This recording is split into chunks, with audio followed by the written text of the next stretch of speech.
எண்ணெய் ஊற்றிக்கலாம். கடலைப்பருப்பு கொஞ்சம் போட்டுக்கலாம். பூண்டு சேர்த்துக்கலாம். காஞ்ச மிளகாய் சேர்த்துக்கலாம். வெங்காயம் போட்டு வதக்கலாம்.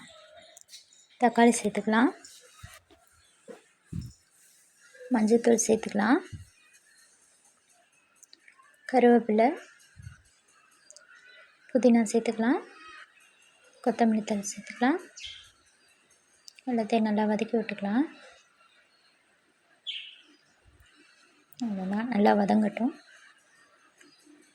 பெருங்காயத்தூள் சேர்த்துக்கலாம். ஆற வச்சுட்டு எடுத்து மிக்சியில் போட்டு அரைச்சி எடுத்துடலாம். தேவையான அளவு உப்பு சேர்த்துக்கலாம்.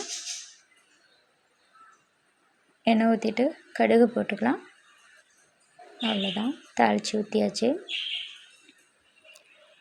ஒரு தடவை செஞ்சு பாருங்கள், நல்லாயிருக்கும்.